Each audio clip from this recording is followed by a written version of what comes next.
Welcome back to Context and Clarity Live in our almost new time slot. I don't know how many weeks we go before we stop saying it's our new time slot, but this is what week 3, I guess, of the fall season of Context and Clarity Live. So welcome back. We're glad that you're here. This is a time for us to have a conversation. By us, I mean Katie and I, who are on the screen right now, but also you who are in our worldwide audience of entrepreneur architects. It's our opportunity to have a conversation with a special guest about the things that matter most to you, the architect. It doesn't matter what your context is, there's going to be something to learn from the special guest today, something that you can apply to your practice and maybe even to your life. So we're excited to be back. I shouldn't say we, I am. I should ask Katie if she's excited to be back. But we are here. We're back. And Katie, welcome back. I'm glad that you're here to co-host this with me again today. How are things in Minnesota? Not so lonely because Mark's not too far from where I'm at. Exactly. So this is week number 2. This is really unusual. Week number 2, where the Midwest dominates. We are, at least on the screen, right? Yeah, we have it held down here. So the clowns to the left and jokers to the right. We're stuck. You got it right this time, I think. I've been studying, been listening. Got the Apple Music playing. So welcome back, everybody. Glad that you're here. I see Mark Arlepage. He says, hello, my entrepreneur architect friends. He's in North Carolina, joining us from Facebook. We have a trifecta of Facebook guests today. Wendy. Welcome back, Wendy Brown from Western Massachusetts. And Jessica's joining us from LA. She says she's glad to have a reason to be tied to her desk right now. It's been enough procrastination today. Well, I get that. We'll certainly contribute to that as well. So welcome back, Jessica. Glad that you're here, and Christian as well. Looks like Facebook is going to dominate today. Maybe we'll have some folks jumping in off of LinkedIn or Twitter or Twitch or I'm sorry, I can't. X? No, yes. Twitter. If you are over on Facebook right now and you're commenting away and you don't understand why your comment isn't showing up like Christian's or like Mark's or Jessica's or Wendy's, it is because you are in a closed Facebook group right now. Private Facebook group, I guess is the correct term. And there are rules. And those rules say that your name, your likeness, your comment can't leave that group unless you give Facebook permission to share that. So even if you've done this in the past, these permissions expire. So you need to do this. There is a URL. Open up another window and type this in: chat.restream.io/FB, like Facebook, chat.restream.io/FB. A couple of clicks later, and it's literally just a couple of clicks, and you will give Facebook permission to communicate with Restream. And you too can procrastinate with Jessica by commenting on this conversation today. So let us know that you're out there. Great to have you here. And if you're not in the Midwest, well, welcome. We're bringing the Midwest to you. It's about harvest time. So there's corn dust in the air and such, at least in Indiana. But we're bringing the Midwest to you today. Katie, what have we missed? There's still something that's bothered me. I think you touched on them. Yeah. Okay. All right. Mm-hmm. If you say so. Well, I want to say special thanks to Katie, not only for today's guest, but last week's guest as well. She said, hey, let's talk to Amanda, and let's talk to today's guest, who we'll introduce here momentarily. And I'm excited about today's conversation. Last week's conversation, I think, was fantastic with Amanda. Today will be nothing short of that either. We've got a great lineup for the fall season of Context and Clarity Live. So I think it was worth the wait, taking the summer off and finding us again in our time slot here on Tuesdays at 2 p.m. Eastern. So thanks for coming back. Let me go ahead and introduce our guest. Our guest today is an architect, a communicator, and a collaborator. His whole firm operates under this mantra. We're going to get into this in a minute because I am still convinced that there's chanting involved. He says no, but we'll get into that. He operates under the mantra of clarify, beautify, and simplify. He's a principal at Yes, chef. We're going to get him teamed up with Will Gerdara. We're going to do dual episode here. He's the principal at PLAAD in Minneapolis. Mark Stankey, welcome to Context and Clarity Live. Hi, you guys. How are you? Good. Thanks for having me. It is great to have you here. I don't know if you notice this or not, and you're not obligated to look at the comments, because I know those can be confusing and intimidating as they start to scroll by. But if you were to know where everybody was coming in from, you notice that right now everybody is pretty much on the East Coast or the West Coast or close to it, except for Coffee Sketch Podcast, who's in Flint, Michigan. So we have another Midwesterner, but it's up to us. It's up to us to uphold the Midwestern mystique here. I think so. I agree. Yeah. I was hoping that they'd bring weather, but LA, we got some of the LA weather going on right now. I believe we're in the 80s, which is kind of bizarre in Minneapolis right now, but looking outside and the leaves are changing, and yeah, it's a bizarre hot and fall day. So. Yeah, same here. Actually, probably a little bit warmer here in Indy today. Okay, and Kurt says it's crazy hot again in Flint. So yeah, the whole Midwest, I think, is under this hot weather dome. So I said that you're a principal at PLAAD. That's PLAAD. Actually, let me throw that URL up on the screen there if you want to check out Mark and his work, his office's work. And it's a great website, by the way. I'll have to, it does a great job of communicating. We'll talk about that certainly. But there's the URL in the bottom left of your screen. It's PLAAD, PLAAD, plaadoffice.com. But what is, it's not your name. I don't think that's an acronym. It's not like Skidmore and whoever those other people were. What's PLAAD stand for?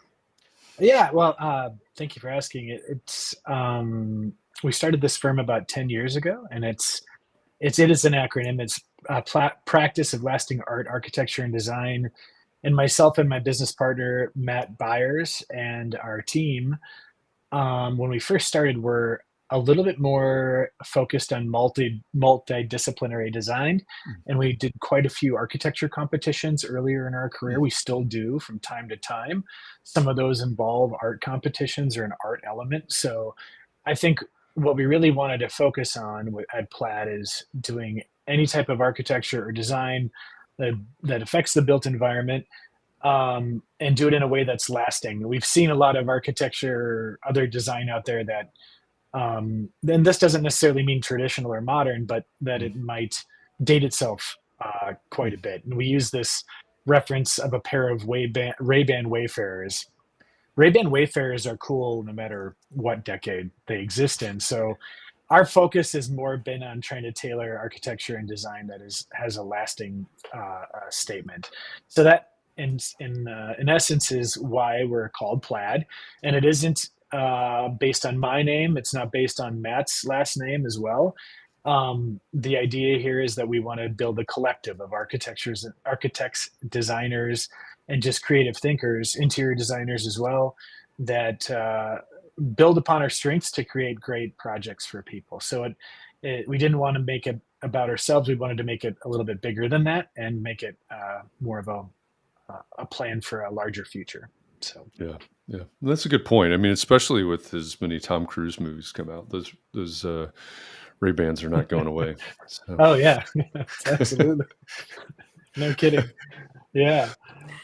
Oh. All right. So clarify, beautify, and simplify. Katie had it. She hit it right, the nail on the head. Yes, chef. I still, yes.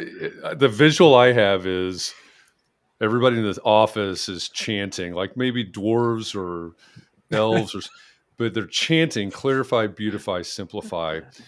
Where did that mantra come from in your firm?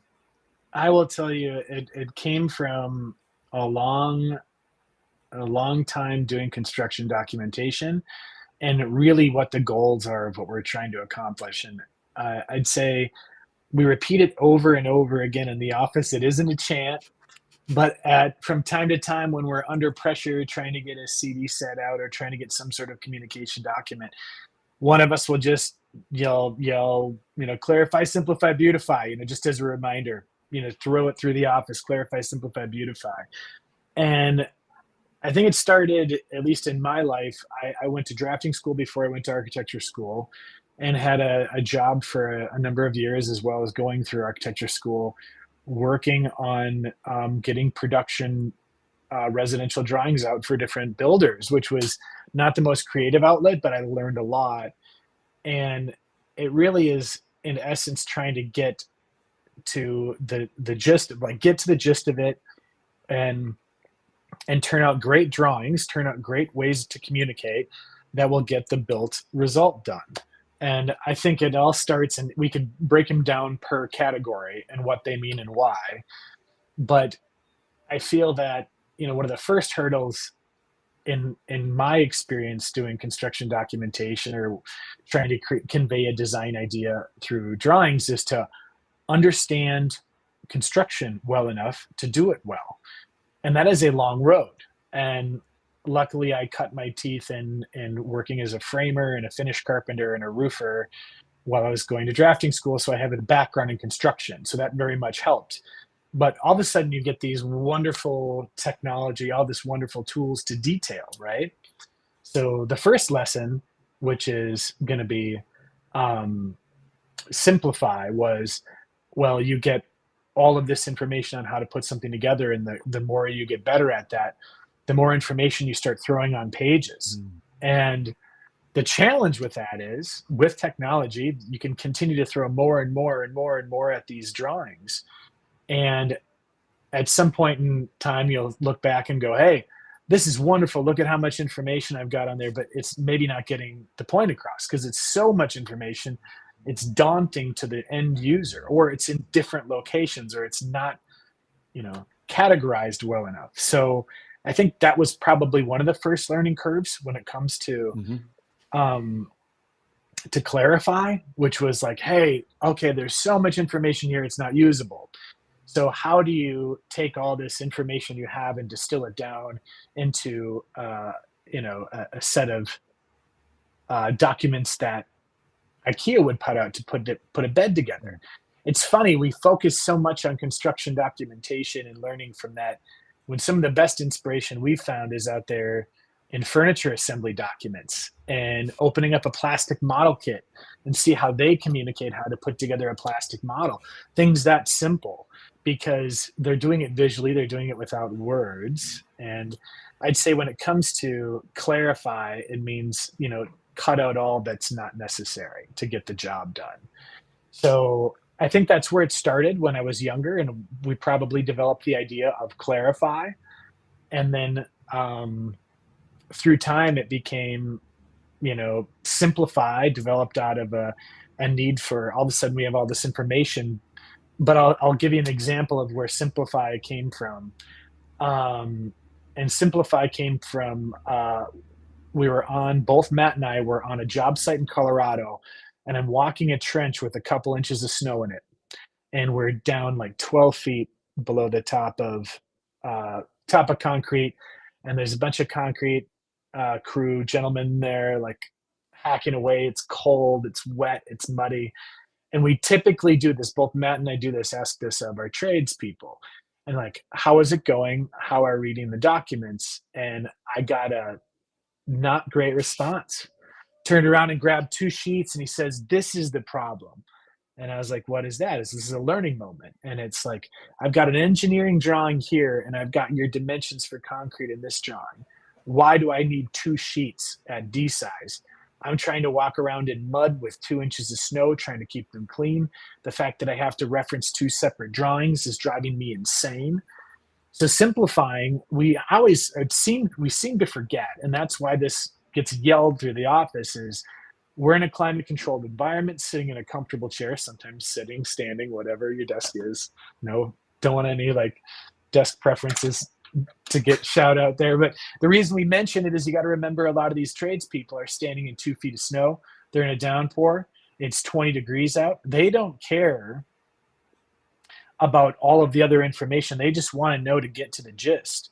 So simplify is like, don't forget there's people in snow boots and they had a tough night last night. Their kid might be sick, whatever. Get to the gist of it. Let's make this efficient, simplify, get the rest of the information out of there. Or if there's information in two places, merge it into one and make it clear to read. Simpler to read, simpler to get to the information. So I'd say that's where simplify probably came from. That came from one of those aspects. And then beautify came from, I can speak to another story about clarify, but Yeah. beautify gets down to the way you craft construction documents. And I think I learned more of this in drafting school. I had a really great drafting instructor named Jeffrey Childs, who worked for John Howe, was one of John Howe's drafters, who obviously studied under Frank Lloyd Wright, and focused very hard on us with line weights and over and writing out lettering and all of these aspects. And we get into these new technology, these new programs, and a lot of times their graphic standards of how to read foreground, what's important, is pretty poor. And by the way, we don't have this nailed. We're always working on this. This is a constant. And that's why it's yelled in the office, simplify, beautify, clarify. But beautifying a set of drawings can actually make them more clear. So if you make them beautiful, if you use line weights to promote what's most important, if you use certain hatches in a way that denote what is a bearing wall, which is others that are not, being clear about concrete ledges, beautifying drawings can actually make a more efficient set, in my opinion. And now as technology has, come about, it's become even a bigger hurdle. And I think we could continue to talk about that in the sense that we're now using a lot of three-dimensional imagery. And we have these now 3D BIM smart models that are at our fingertips. And we're able to put into the hands of our job soups and their people pouring foundations. And I think where we're at now, currently, going back from where we started these, has been starting to use these 3D models in a way that they become almost like construction documents. So for instance, we're a Mac office, we are on ArchiCAD. This BIMX model technology allows us to merge our construction drawings right into the 3D model. And why that's been important for us is for simplification. Even if we have a very complex looking concrete sheet, or concrete pour sheet, whatever you want to call it, or our foundation plan, we're able to provide a 3D iPad image of only the foundation to the people in the trench. So if there's any question about which step in the foundation is where, they can look at the plan, but they can also just quickly look on their phone or through an iPad and go, oh, that step happens that way. So conveying things in 3 dimensions can actually make it simpler, can make it clearer, can make it more efficient. And I think that's the dawn of where we're at in our office, is how are we leveraging our 3-dimensional information to make things clearer, to make them simpler, to make them more beautiful, to get to the point so people can get their jobs done more accurately and more efficiently. So there's a long tail on that, Kite. Sorry about that. But No I worries. think that's the essence of where we started and why we picked those 3 terms. We feel that those 3 terms really help us keep on the tracks to keep these documents from getting too convoluted, non-readable, and or so elaborate that when we get bidding back, the house is twice what it should cost because people weigh it and they're like, I'm afraid to even bid this thing. Mhm. So there's a bunch of little nuances with these 3 words that affect your firm's performance. So Yeah, we were talking about this before we went live, because you had sent over some information ahead of time, and I started looking at it, and I love it. I love the clarify, simplify, beautify. And the question I sent back to you is, what about with change, right? Does change matter? And as I explained, that's a little bit of baiting, but I'm immersed now on the innovation side of built environment, not just architecture, but construction tech and other things as well. And one of the things that I see all the time is that we have incredible technologies. We were talking before that every single one of the startups that's going through the incubator that I'm running right now is AI driven. Every single one of them. We knew that would happen. It's expected, Yeah. right? There's almost no tech out there that doesn't have some AI component to it anymore. And the danger, of course, I think, and you mentioned this earlier, the danger on some level is, wow, look at all of the information that we can get. And so you look at that from the point of view of construction documents, like you just said, we can cram more and more and more and more and more information. And then those of us that have had the opportunity to actually hold a linen sheet in our hand or something from a project from 100 years ago or 80 years ago, whatever it was, go look at how simple and clear these documents were pre-technology that we're thinking of today.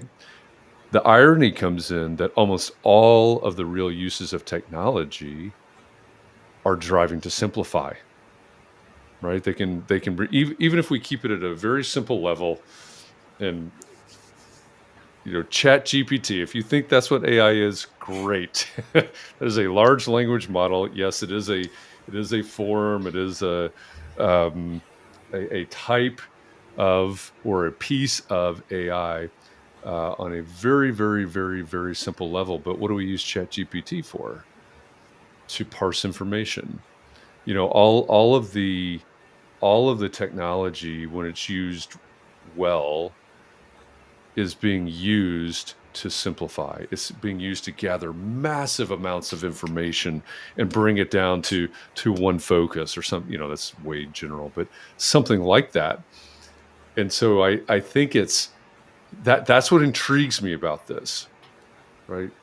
Clarity, beauty, simplicity, whether it's construction docs, you and I started with pencils in our hands, whether it's AutoCAD, Revit, or on the Mac side, ArchiCAD.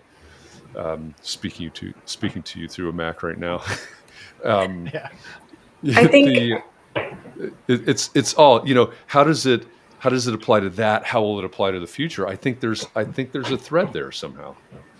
Sorry, Katie. Definitely. Yeah, to your point, knowing certain folks in your office, and it seems like your office lets people play to their strengths. And so that simplify element doesn't mean you stay in one platform, because not just one software has it right yet. It seems like you use whatever is best for this greater goal.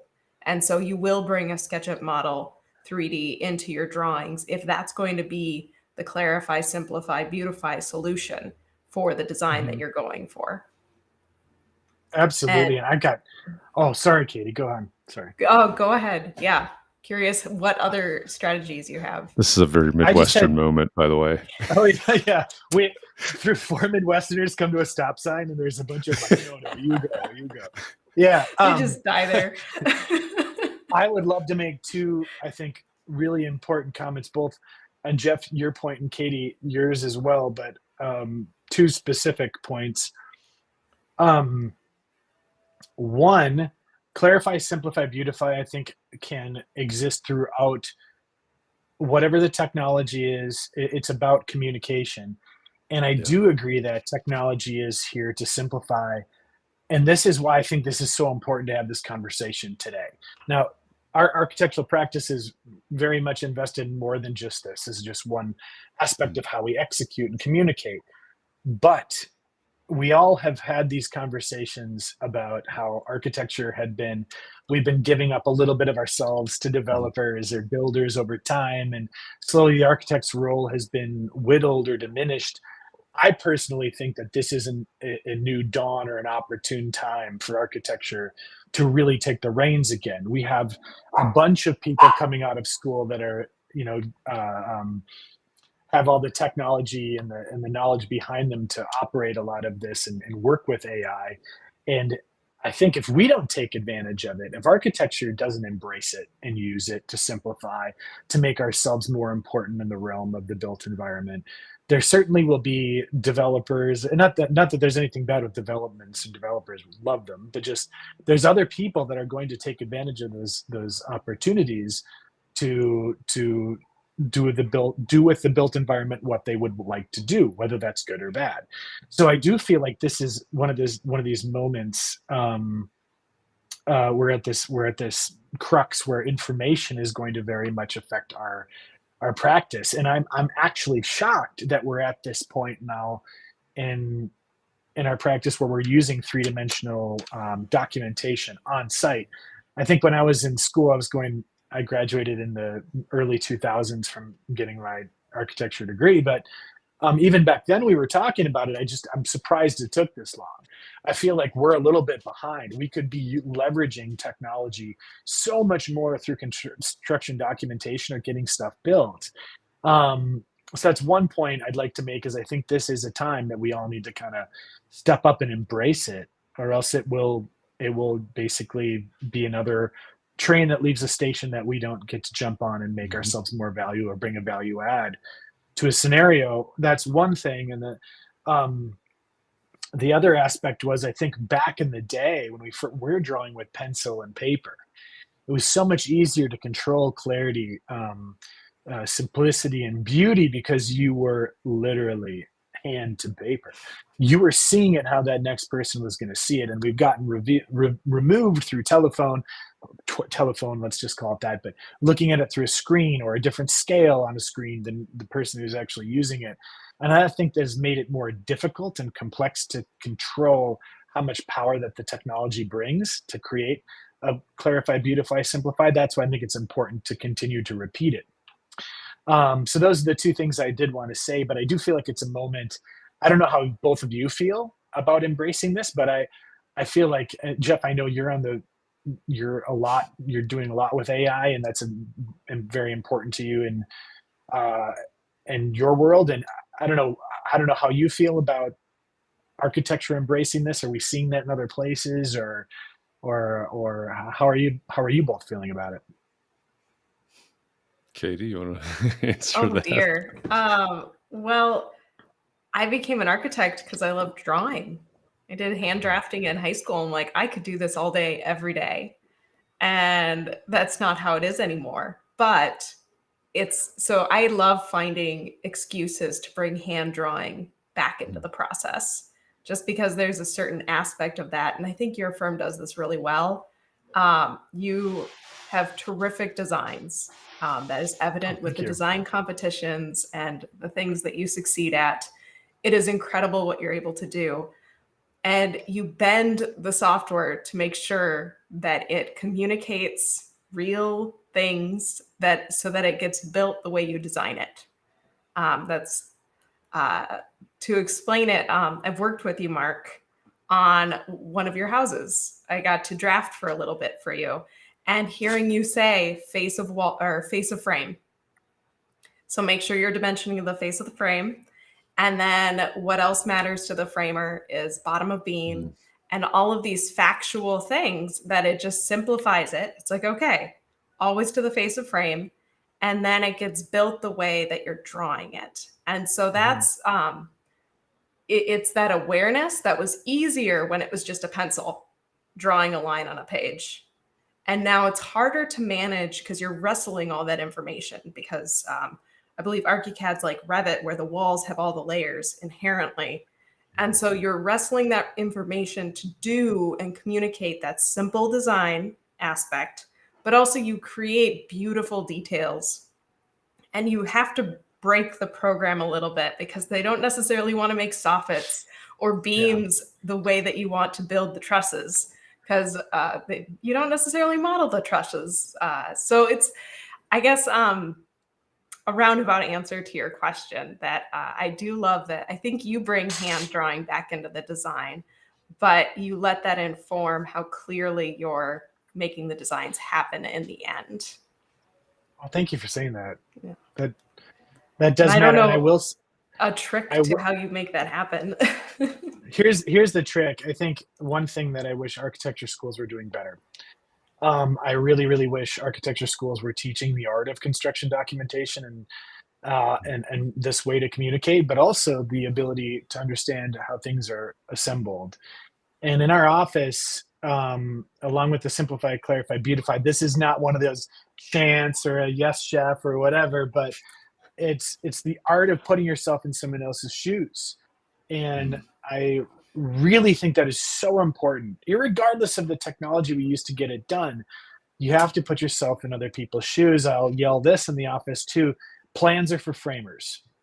Floor plans are for framers. Concrete plans are for concrete people who are doing concrete. The reality is I've been in this situation of being the person in the trench, being the person with the hammer in the hand. And at the end of the day, you don't care about those other aspects of the other parts of the drawings. Just get to the point of the frame. Why that matters in my world and why I think this is important is this gets back to simplify, clarify. We ask our team to think about the staging of construction, which is very, very important in the sense of once a frame's up, nobody cares about that wall surface that ArchiCAD puts on. And here's why. The finished carpenter, that wall's there, they're going to be dealing with what is existing. So if your frame is wrong, it really doesn't matter about the rest of the interior parts. So we'll literally break up sets thinking about what trade is dealing with what. And I think that's very important to think through, especially with concrete, because concrete doesn't care about framing. They care about concrete. And once concrete's there, it's not moving.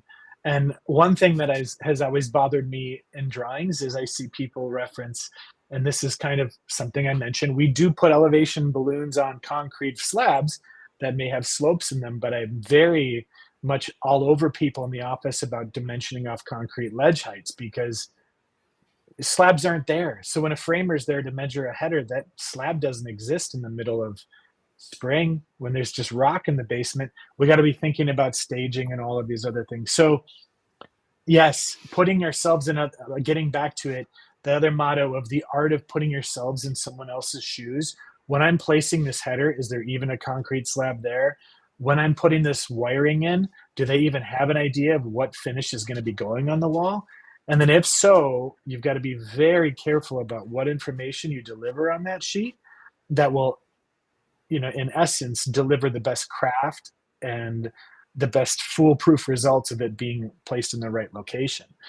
And doing that without overwhelming the drawings with information is a very difficult thing to do well, in my opinion. But Katie, thank you for saying that. It was very kind. But I think the art of putting yourselves in other people's shoes is a very important lesson as well. I'm glad you brought that up because this is, and I told somebody the other day, I did a keynote on AI and AEC a couple of weeks ago, and we were talking about this earlier. If you go to and this is not a knock on AIA at all, but if you go to your local AIA chapter and you hear the presentation on AI and architecture, it's likely to be Chat GPT, and we're scared of this, and that's such surface level stuff that if that's what you're hearing, you need to go somewhere else and learn more, because what's really going to be important about AI is how we leverage that, how we leverage the tools. And they, this doesn't look good on my screen. Katie, can you see me? Yeah, we still hear you. You're just paused. Okay. We can hear you. Yeah. Okay, great. My screen doesn't look good. Hopefully it stays okay. But they are tools. And what's going to be really important for the future of architecture is how we bring the human, how we use those tools to affect the human. There was the district court case a few weeks ago. It was really about AI art and copyright. But part of the decision that was handed down was that you can't, it requires a human to have creativity and therefore copyright, right? The human has to be there. And so what we really need to be thinking about in terms of the tools is putting ourselves in other people's shoes and delivering a different, better, what we would call client experience by using these tools, rather than thinking about efficiency, rather than thinking about, how do we produce construction documents in different ways. Those are things that we think about a lot, right? It's like, oh, we're going to use test fit to iterate on designs. All that's great. I can't share much of this story that I heard today because it's privileged, but I heard somebody today talking about this, and I love this idea. But they said that AI is here to push us. AI is here. The tools are here to push us to be more creative and to be better at what we do. And I thought that was just brilliant. And I think that somehow ties really well with what we're talking about here. I agree. I mean, I can understand why people are scared of it, right? Mm-hmm. Sure. But I also feel like with any of these negatives, there's always a positive. There's always the other end of the pendulum.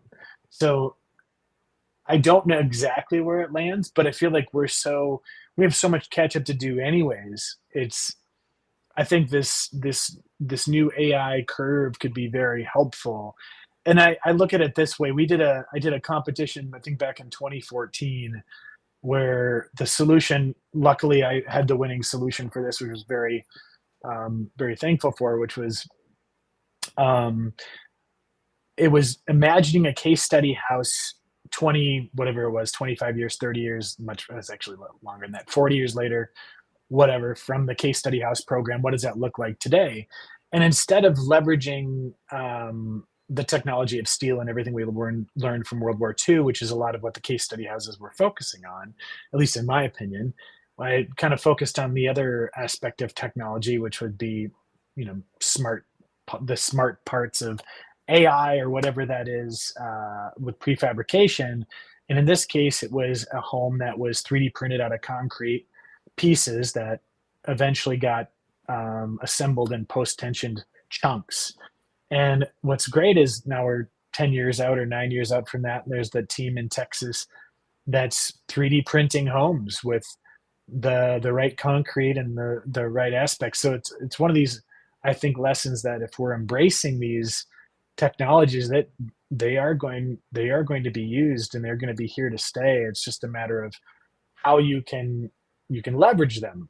And I kind of get back to, it's a little bit back to when we talk about detailing in our office. Understanding construction is very important because it's learning how to walk before you run. It's not because you need to understand what has traditionally been done, but if you understand what has traditionally been done, it better equips you to understand how you can break the rules or use those traditional methods of doing things with wood, steel, whatever that is, to push the envelope, to break the rules, to adjust. So I look at it that way. Like if we embrace it, you're going to be more equipped to use it to your advantage.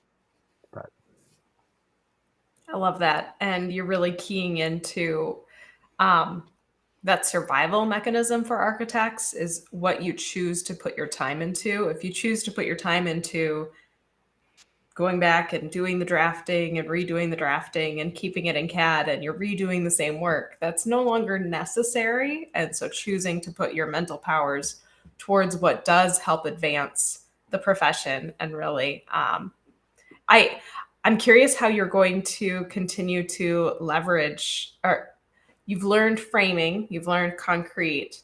How are you going to learn concrete that can be 3D printed? Are you going to take a sabbatical and go print some houses down in Texas? kind of want to, yeah. I mean, Yeah. MIT had a great project, doing some items with 3D printed concrete. I also know there's about a lot of technology with the use of bricks and drones and all sorts of aspects. But I guess I'm more interested in, how do we streamline certain processes that can be formulaic and use them to our advantage to create great design and just embrace it once again to break the rules. I would love to, if I had the time, to go down to Texas and understand what they're doing down there with concrete. I think it's very impressive. But you look at that technology and see it in its infancy and go, oh, where is that going to go? I mean, it is limitless. I mean, obviously they're fighting gravity in some other aspects, but I was just talking about this with somebody the other day. If you look back at the Wright brothers from where they started to the jet age, from what I understood, and I'm probably getting this wrong, but TWA, when they came up one of their newer jetliners, they were able to pick up one of their Wright brothers and fly him across the ocean. I can't even imagine in somebody's lifespan to see that kind of jump in technology. It's just identifying what's going to be the areas of growth. I certainly think technology in relations to and relating to materials and getting things accomplished is one that I'm particularly interested in. But once again, we got to embrace this. And I think it's very difficult for all of us architects. Like, we're pulled in a million different directions. Katie, Jeff, I know it's like, is it the design aspect? Is it deal like, having communication with clients, making sure clients needs are felt versus, what are the drawings that get put out the door and what gets built. We're pulled in so many different directions. It's hard to focus. But Katie, you mentioned this earlier. One thing about PLAAD that we're trying to do is really let our team play to their strengths. So if somebody has an interest in something, they can be passionate about that, because there's too many bases to cover, right?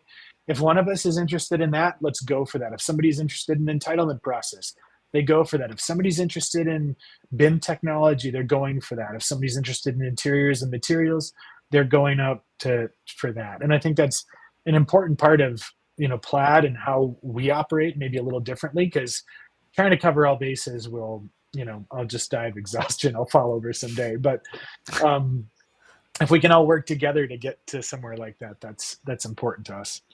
So I'm glad you touched on what a strong team you've attracted and you maintain and nurture. Just because that is another way to grow PLAAD, is to bring in that new knowledge and that new talent from different levels of careers to help strengthen your team.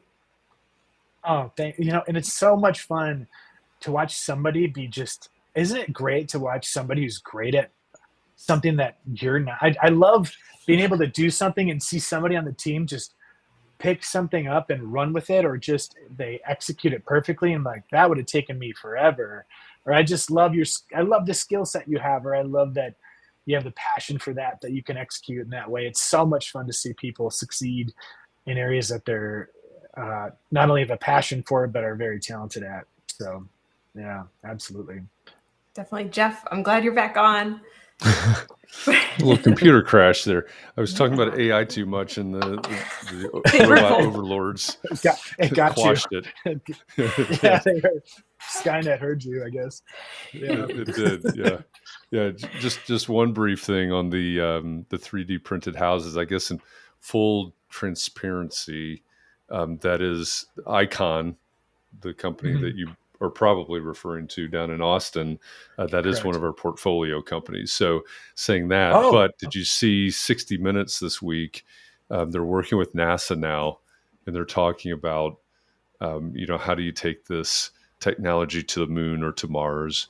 So you're going to see a lot. You're going to see a lot of that.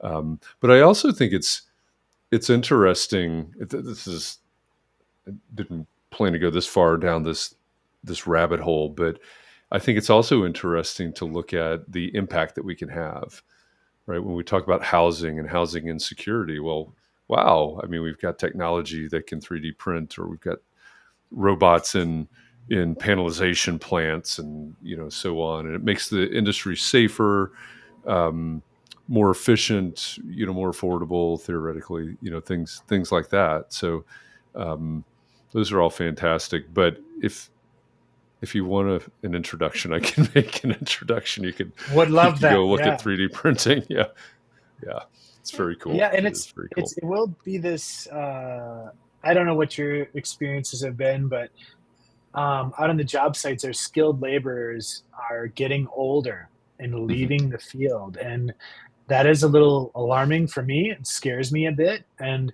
I look at it, it can go a couple different ways. We need people to be very good at their executing these homes. And how much does technology fill in the gap of helping execute some of these processes? versus having people step up, individuals step up and have the craft to execute some of these trim details, because a lot of this becomes a lost art. I mean, finding really good plaster people, finding really good stucco people, it is not as easy as opening up a Yellow Pages anymore. So I think technology plays a role in that as well. Yeah, I run my graduate pro practice class like a startup incubator, and a couple of years ago we had a group of students that called their project it was AI Apprentice is what they named it, and they started from that exact premise that you were just talking about. Is we're losing the tradespeople, we're losing the craftspeople, I think is probably how they said it. And so, one scenario is you pick, pick Washington, D.C., right? Mm-hmm. With all the classical architecture carved out of limestone. And let's just say there's a disaster, there's a big earthquake or something. How do we reproduce, if we reproduce, but how do we reproduce and repair the things that are there if the craftspeople are gone? Right. And so their idea was to use machine learning and AI, and then, of course, some sort of output, probably a computer-aided manufacturing or something, to learn from the craftsperson how this is done, learn how the plastering is done, learn how that cornice is coped, etc., and then be able to reproduce that, through machine to AI to whatever the output is, the carving or something like that. I thought that was fascinating because it's talking about exactly what you're saying. It's when the skills gap grows so large, and when the experience and those fine skills disappear because we're not teaching them anymore, etc. What are we going to do? How do we continue some of these things? And ultimately, it's learning and communicating, right? Mm-hmm. So anyway, and Jeff, you nailed something down there that I think is also super important. Is craft is such a it's a tricky thing to say, because I don't want to bust this wide up. I know we're going way down a rabbit hole here, but. Yeah. So craft and AI and machines creating buildings, I think there's two things that I focus on that rattle around in my head.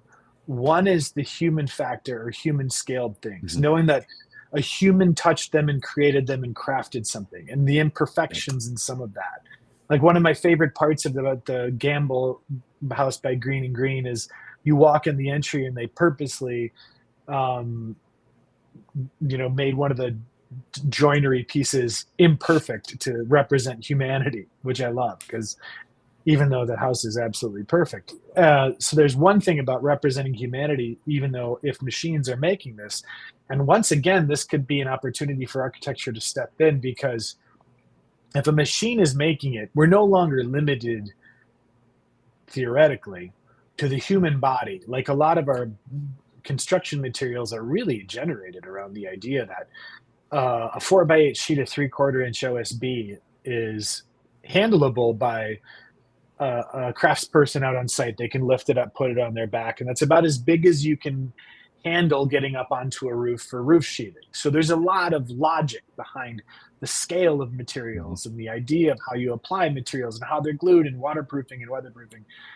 As we get into this new age where machines potentially could be crafting buildings, what does craft mean? Does craft mean it's created by someone, or is it an opportunity to rethink craft where the architect, even though they're potentially using a machine to create something, there could be craft as seen in the design itself and how something was assembled, even though we're not any longer being, limited by the strength of a human body and what a number of humans can do added together to accomplish something. It could be a much different scale. Getting back to like Icon and 3D printed concrete houses, it's not like there's one person going along with the squeeze bottle of concrete to create that. As a giant machine that's doing it.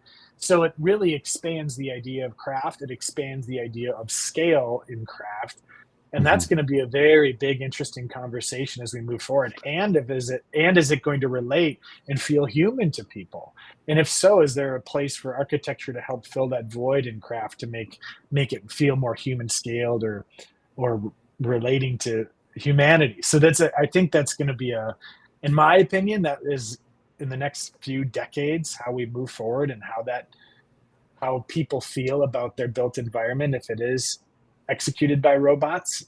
What does that mean? So well, I actually think that's a nice way to bring it all the way back around, because I think if we go back to that idea that AI, the use of AI and AI tools should really be pushing us. So, let's just get this straight, right? The AI, machine learning, and AI is going to mass generate mediocrity. It's going to take the average, right? It's not going there. It does not know how to create brilliance, right? It just draws from what's already here. And so there's no way, right? There's no way for an AI to create something phenomenal, right? Because that's where the human mind, that's where the human brain comes in. And I think, that idea of using that to push us, right? And the understanding of materials, and this is age-old architecture, right? We studied this in school. It's, how do I use these materials? How do I push the limits of these materials? How do I make these materials, use them in a more tactile way, in a more human scale, create human scale things like that. You think about Frank Lloyd Wright, and you think about Corbu, and you think about others, or Mies, maybe going a little different direction there. But as you were saying that, it reminded me, we're talking about 3D printing of the houses. I don't know if you've had a chance to tour the Lake Flato house in Austin that was really what put Icon on the map. Not yet, Some of but us, I have seen it. Yeah. Some of us in this group toured that in November. And when I walked in, I thought, my gosh, this really feels like Frank Lloyd Wright. This feels like Usonian architecture. The way that they figured out how to use the materials, and it wasn't this okay, the squeeze bottle squirts it out.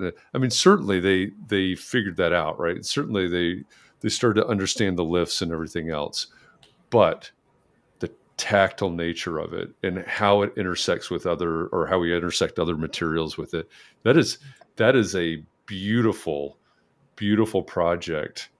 And I think and I'm not holding that up as like the future of architecture, but I think that thought process is the future, right? We can use the technology to push us to certain lengths, but then we're gonna springboard off of that into whatever it is for the people that care. There are certainly people that just aren't, right? Hey, give me the cheapest, most efficient. Those people already exist, right? We already have those people as clients sometimes. But for those that really want to continue to push, the opportunity is still going to be there, I believe. Yeah. And Jeff, what gets me excited about that Lake Flato house? And this is what I'm coming back to when I talked about craft, and I'm not trying to bring it back into that category. But what got me so excited is what I love about this is the tactile quality that process creates. And that texture, what that wall looks like, is unique and beautiful, and it's beautiful to its point of how it's created. And I love that. For instance, Yeah, it's why people love board form concrete. Mm-hmm. Needed to be done because that's how it needed to be done, but people love that, and it becomes tactile and human. Well, all of a sudden we have this machine building this, and you get to literally feel how it's constructed, which I love that about that. That's what I get back to, of like, what's the bigger conversation about craft, making buildings feel human, natural, and applicable. So I love that, and that's a great project. I think that project is absolutely stunning. It's what other aspects of materiality outside of 3D printed concrete are out there that we can embrace when it comes to AI, when it comes to all this other technology. So yeah, and does beautify, simplify, clarify have a role in all of that as time goes on? I think it does. Yeah. But yeah, thank you for sharing that, because I would, maybe someday I'll get a chance to go down there and check it out. But it seems like Yeah. Yeah. Should. a real special project. Yeah. Yeah. Yeah. Yeah. And I think it's, I'm going back, right? The clarify, simplify, beautify. I think it does. It still applies, whether it's AI or a pencil or it's, I think it's sort of, I don't know, is it the DNA? I think it's something, there's something about it. There's some level to it that I think is sort of transcendent. And that's why I have enjoyed that idea in this conversation. Can I just say, I've also appreciated how you've talked about so many different trades and communicating all these separate threads, these loose threads that need to be woven together in the construction documents. It's almost like you're bilingual in how you're starting to weave them together and create that plaid pattern, something that's lasting, that will represent your clan for years to come. But it's fascinating to hear how you're weaving this together. I love it. Oh, well, thank you, Katie. That means a lot, and I haven't thought of it that way, but I certainly appreciate that comment, and thank you. Yeah, it means a lot. Sorry, I'm a bit of a plaid fan, if that's not apparent. You been went following you all guys for in a on while, that. so Yeah, you did. You did. Well, I'll tell you, it takes a village. It takes a big team. There's my dad always said, don't be above being, you could be a CEO, but never be above pushing a broom, and my dad was a pipe fitter here in the Twin Cities metropolitan area, worked in HVAC. I spent a lot of time on roofs, working with boilers, copper, sweating pipes. I will say this, I'm the first to engage people on the site. For instance, had recently had a conversation with the person doing the brake metal, because I want to understand how it's put on. So we're drawing things that make sense. I always encourage us to speak with all of our trade team members and understand their perspective on how to get something done. And coming back to the plaid thing, that's lasting. We have to create things that are lasting and that can be accomplished. And the more you understand that, the more you understand how you can break the rules and do new things. So anyways, I appreciate that comment, Katie. And we do we're not perfect, but every day, once again, we yell those three things and try to get as close as possible. So no chanting, they're just the yelling, not the chant. No chanting. I don't know. Mark R. LePage might have platies. Oh, Mark. Yeah. Laddies. I like it. We got to get some shirts made up, some swag. There you go. Yeah. You need it. You need it. Yeah. I still think at a holiday party or something, there's some chanting going on, but this has been a fun conversation, and I really appreciate you, Mark, for bringing these three relatively simple words, but it's a big idea, and I think it's an important idea. It's something that I have told both my kids: is it doesn't matter what it is you pursue or what you study. Communication is going to be at the heart of it. It's going to be the key to success. So, thanks for what you do and all of the platies, and thanks for bringing this to Context and Clarity Day. I really appreciate it.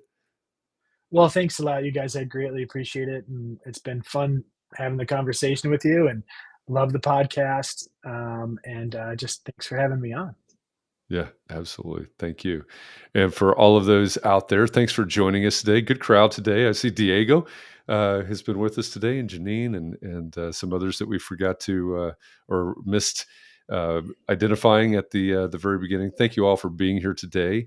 We will be back again next week, and it's set up, right? Yep. We'll get the ticker going here. There you go. Katie, get this set up for us today. Next week, Heba Batty from VDT. Look into her. I think this is going to be a really good conversation. I think it's going to be part DEI, part stand-up comedy, if I'm not mistaken. She So loves this, the comedy. Yes. yeah, I'm looking forward to this conversation next week. Who knows where this is going? Um, but Heba will be with us next week. And is she still based in Chicago, Katie? No, Or is she's she in in LA now? LA proper. Okay. And Okay. yeah, Yeah. storytelling might come up and authentic Yeah. self might come up and Okay. telling your own story. Yeah, we'll see. All right. Very good. Well, it's going to be a great conversation next week as usual. And thank you all. Thanks, Mark. Thanks, Katie. Thanks, everybody in the community for being here. And we'll see you back again next week, Tuesday, 2 p.m. Eastern. Until then, have a great week. We'll see you next week, everybody. Thanks.